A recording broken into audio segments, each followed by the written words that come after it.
Election 2011 coverage on Manx Radio.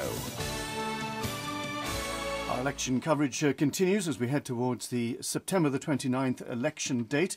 This morning we hear from a candidate from the inner town seat of East Douglas, Douglas East if you like.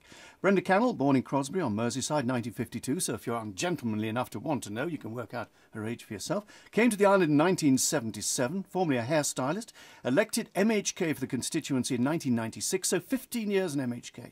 Married, 2 sons, served on Douglas Council, served on many committees, in fact too many to list here, we'd be here too long, and many committees over the years as well. She said, "I've gained much political experience and some wisdom over the years." That's a quote from her. We've heard an estimate of the amount an MHK costs us. Are you value for money, Mrs. Cannell? I would hope so. I'm hope? Not... Just hope? Well, I'll tell you in September, or rather my constituents will tell you in September if they think I'm value for money. I'm not on the government payroll. It's the people that pay me because I'm on a flat rate wage because I don't get additional for working within government. Well, in the last few months you've been very prominent in the row, obviously, over breast cancer treatment and when the bus network row erupted.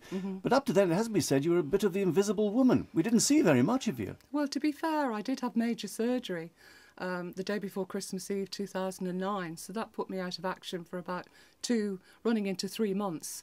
And then once I got my feet back in there, of course, I began. But it does take a while when you have major surgery to get over it. But I suppose there's the accusation of using a major thing like the breast cancer controversy to boost your election hopes. Is that a fair comment? No, it's not a fair comment, because I started looking into this 2 years ago. I suppose whenever you start to look into an issue, you'll be accused of electioneering, whether you're in year 1, 2, 3, 4 or 5. I gave it my best shot, and I hope if I am returned, I will continue to ensure that that service is maintained for the women and men in the Isle of Man. Let's go on to the bus network row. Basically said, I want to place on record when you announced your leaving the department very publicly at a meeting, I had no involvement in the problems of the new timetable. What was your role in that? Because you were the departmental member looking after the bus network and you came out and said, I knew nothing about this virtually. Well, this is the problem. What was my role? I was supposed to have delegated tell us, because we don't know. We weren't there behind closed doors. What did you do? Did you put together the network? Were you informed? No, I wasn't involved with the network so or you were the drawing changes. Money. So you were involved. You were being given money for a departmental role that you weren't actually doing anything for. Yes, and that's why I resigned, because I have principles and integrity. But when and you were not I'm involved, not going to take the Queen's shilling for doing nothing. But when that first happened, when you knew you weren't being involved, wasn't that the time to resign rather than when the network came out? No, because I kept going to see the minister to say, what is my delegated responsibility? Why am I here? What do you expect me to do? And he would tell me, and I said, well, I'm not getting anywhere because of the bullishness of that division. And I can't be doing with it. Should you have come out then and said to the public, I'm getting nowhere in this department, I'm going to resign because I'm not having the input I want into this network? No, because the network was only a very small part of what that division does. There was a lot more going on. But you were in charge of it?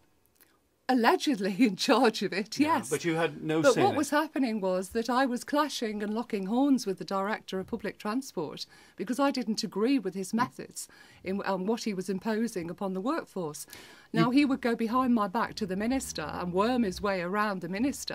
And then the Minister would back the Director against me. So it got to the stage, after speaking to the Minister on 3 separate occasions, I thought, I'm walking, I'm going. Yeah, but I still feel earlier, when you realised this was the situation, that was the time to say, I'm going.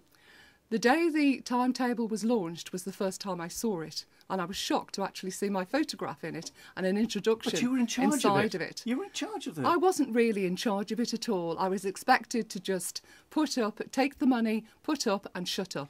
And I don't work like that. Let's just move on. You do work by asking a lot of questions. You put in hundreds of questions, I suppose, over your 15 years. Do you achieve anything by those questions? Yes, because Can you give an example? Well, in politics, you have to know the answer before you ask the question. And the idea of asking the question... Nearly always, so all the questions 99%. that are asked, the person knows the answer. Is that a rather a waste of cash? A decent politician needs to know what the answer is before they table the question. So they can ask a supplementary? Not necessarily. It is to bring out to the public attention something that might be going on or has an impact on their lives that needs to be brought out. Don't forget, John, we haven't got openness and transparent government, which is one of the things I've campaigned for over many years. You were once a member of the Alliance for, well, I don't know what they ended up being called. It was Alliance for Progressive Core Policies. Right, yes. Did you still feel there's room for a grouping like that? Absolutely. Absolutely. So I mean, how do Lib Vans live up to that? Would you consider joining them? Well, Peter keeps saying to me, inviting me to join, and then he says, no, you better hadn't, because it may well damage your chances in the election. Do you see yourself as a perpetual protest politician? No. Are you ever going to take office in government No. if offered again? I always take an objective view to whatever's going on within the chamber, and when it comes to policy decisions. If I think the policy is right, I'll say it's right and I'll back it. If I think it's not quite right, I'm not shy about saying it. Brenda Cannell, candidate for Douglas East in the forthcoming election. Thank you for joining us in the studio. You're listening to Manx Radio. It's 8 o'clock.